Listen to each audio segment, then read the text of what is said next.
Hey guys, welcome to Etsy Shop Reviews. This is episode number 87. We're going to be looking at a relatively new looking shop that looks like somebody who's pretty informed on the basics of launching a print-on-demand shop on Etsy that clearly wants success as much as we all do. They don't have a ton of sales yet, so we have some talking points to discuss that will be beneficial to this shop owner and hopefully some of you guys watching this video. So why don't we get to it? So our shop today is Old School Athletic, celebrating the classic high school and college sportswear style. So nice usage of the banner, definitely brings back some memories of my high school athletic days. Played basically every sport in high school: soccer, basketball, football, ran track. I did a little bit of everything. I played volleyball my senior year for fun. It was a good time. I miss those days. So let's check out what you've got offered here. The one thing I'll say immediately in terms of me looking at your products, and when I do these reviews, I should just move myself preemptively to the left-hand side so I don't block, is your thumbnails, I think generally speaking, are not doing your designs justice. They're not letting the designs shine and be the hero, right? At a glance, I want to know immediately what it is you're selling and what the design says. When it comes to like this sticker right here, I think you did a good job. And this other sticker right here did a good job. But I think some of these other thumbnails can be improved. Now, it is a little bit nitpicky. Like anybody who's searching for something very specific may take time to look and squint their eyes and try to read, what your design says. But I would definitely consider like cropping some of these. Like, not that they're bad images as a primary thumbnail, but Etsy lets you crop your primary thumbnails in the app, like in the actual listing. You can click the edit button and you can go ahead and you can zoom and you can maybe, instead of doing the full thing, maybe just crop it like this. All right. Or sometimes you cut the people's mouth, you know what I mean? So it's weird to have one eye. So probably something like this maybe, right? And you can still see it's a t-shirt, but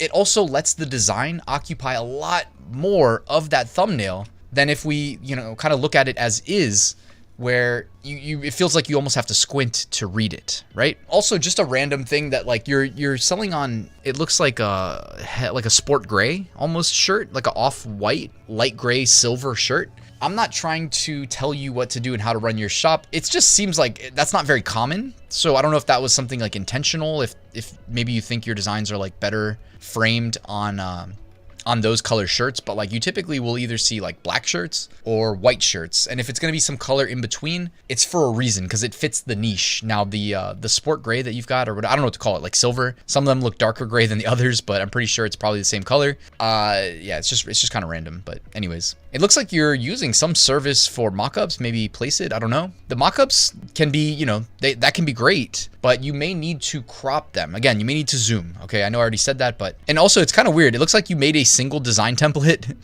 You made a single design template and entered a bunch of different niches with just that one design template. Like you've got Mount Vesuvius 79 AD Pompeo, Alcatraz swim team, which is kind of funny. I think I understand it, right? Alcatraz, isn't that one? They're one surrounded by like shark infested waters, so you can't really swim away. It's just an interesting approach. I mean, you have 6 sales. I'm interested to see what actually sold. Personalized wedding gift, custom embroidered. Okay, so the matching couples shirt. Hey, and by the way, we already know, we talk about on this channel, and I know other people are out here talking about it on YouTube, that personalization is a great way to stand out. It's a great way to do something that a lot of sellers are not willing to do because it takes a little bit of extra effort. Of course, it can, result in a headache, but if it's working, double down on it. Offer some more personalized products. It looks like you sold 2 of the personalized wedding products, one San Francisco 1850, one Alcatraz swim team, one Berkeley 1868 California, and one Mount Vesuvius 79 AD Pompeii. In terms of like, I mean, I'm surprised you actually you sold what, 1, 2, 3, 4, 5 different SKUs. Like, I would double down on some of these. Like, for instance, when I say double down, Mount Vesuvius Pompeii, like Mount Vesuvius shirt. See what else is out here. What else are people buying? Like, do some research and see if it is in fact worth launching another listing, right? When you make a sale, you've got that data, leverage it, right? And when it's only one sale, you don't need to go crazy over it. But if your shop only has 6 sales, work with what you got. 2 of your 6 sales were personalized shirts. So perhaps expand more into the personalized wedding shirts. I mean, that's, kind of a no-brainer, right? Kind of obvious. You had that one. What else sold? Let's go back. What did I do? Maybe I closed out of the sale. No, it's right here. The Alcatraz swim team. I mean, is that something else you could be selling? Alcatraz. Also, additionally, guys, you can take what's selling or what's sold and simply offer it on additional products. So in this shop, it looks like everything that they've got listed is a t-shirt. Well, why not start with expanding to a Gildan 18,000 crew neck sweatshirt? Like, that's low-hanging fruit, especially now that it's transitioning into fall. The weather gets a little bit colder. People want to be warm. They buy their sweatshirts instead of their t-shirts, or they buy both, right? I mean, the most optimal thing to do would be to offer the sweatshirts on your existing listings that are t-shirt optimized, right? And just hopefully somebody buys both. And then also you can launch it on a separate listing as a sweatshirt. You know what I mean?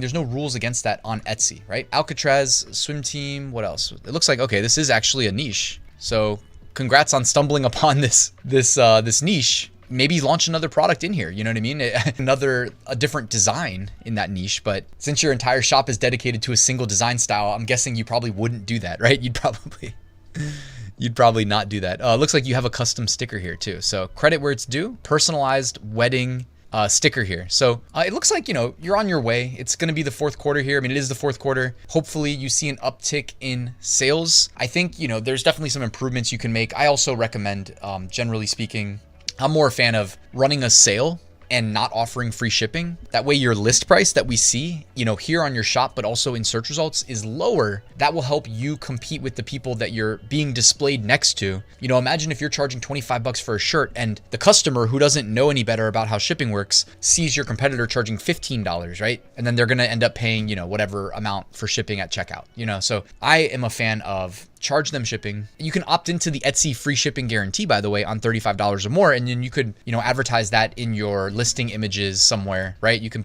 make an image that says free shipping on orders of 35 or more, you know, and if you combine the shirt with the sweatshirt, it incentivizes them to buy both, then they get free shipping, you lock in more profits, etc. I think that basically wraps it up. It looks like your shop's still relatively new. You only had, what, 33 listings. So hopefully you can get some more listings up. It's the fourth quarter. This is the best time of year to be doing that. Wish you the best. Guys, as I wrap up, quick reminder, I have my Ryan's Method print on demand course linked in the description. If you want to learn from me exactly how I start, scale, and automate my print on demand business that makes me six-figure profits every single year since 2019, that is covered in the course. It covers Etsy, covers Amazon, covers Walmart, covers Redbubble, eBay, all the big marketplaces and the smaller marketplaces. But for those, I show you really how to automate your uploads to those marketplaces because I don't think it's worth your time doing manually. Anyways, that's linked in the description if you're interested, guys. Thank you for watching. Please hit that like button, subscribe if you're not already, and I'll see you tomorrow with a new top 5 niches of the week video.